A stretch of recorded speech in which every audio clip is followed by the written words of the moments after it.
Everybody set? 3, 2, 1. Action. Episode 8. Gosh. The first film didn't even have a number.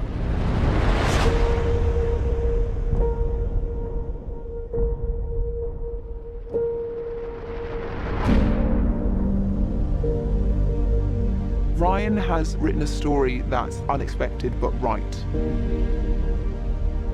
Some of the stuff that happens, people are going to be like, oh my God. Even though I think I know it all, they throw things at me story-wise I never could have imagined. And even though everybody knows that it's the second in a trilogy, it feels like its own thing.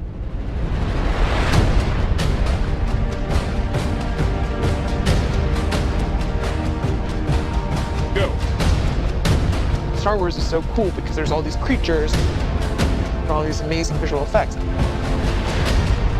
But all the characters are also so complex. Ryan needs to work on his Wookiee sounds. Ridiculous. New director, can't even just learn a Wookiee sound.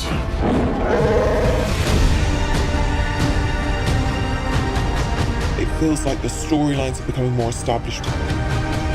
We're really getting to know these new characters. Also with the characters that we know and love, we're seeing their lives change. Everything is being shifted in an opposite way to what the audience expected after 7. Ryan's made Star Wars fresh and new.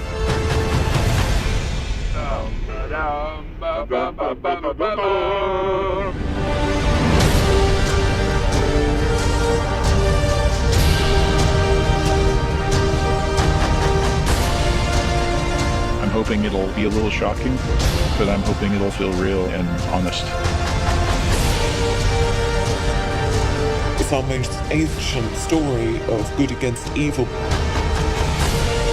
told in the most fascinating way, but it has a real spiritual depth to it. The dark side. The idea of the Imperial perspective is you never really understand who they are as people, right? Or how the organization works. How can we distill that and how can we make a story around that?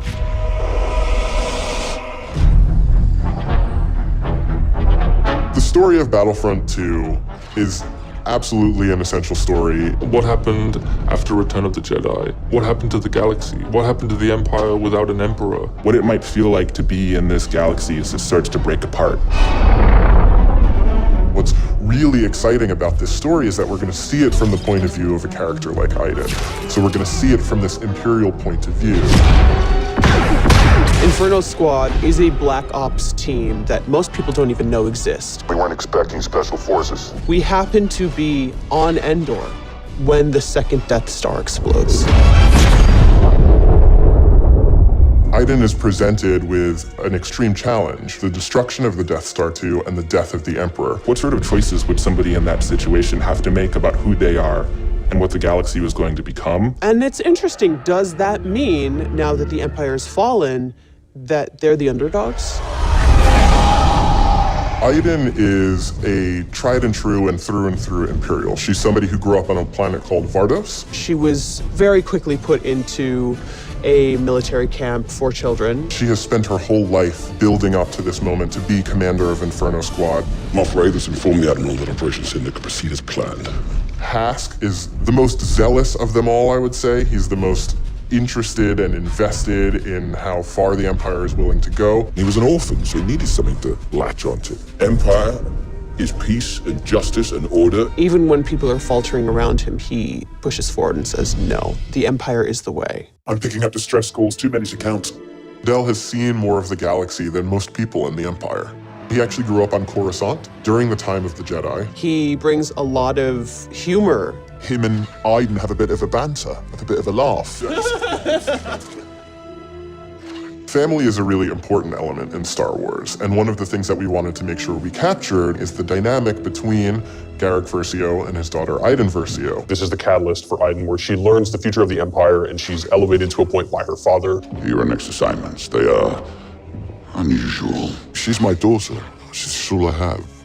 I do need for her to understand why I'm gonna do what I'm gonna do. Everything in Star Wars is connected, and part of our job is to make sure that the games we're making do connect back into that larger universe. But we're now able to use this game and Battlefront 2 as a resource to take this information into future development projects. Hope cannot save them! I think all those gamers out there are gonna just love it. This is the culmination of all the things that are good in the world.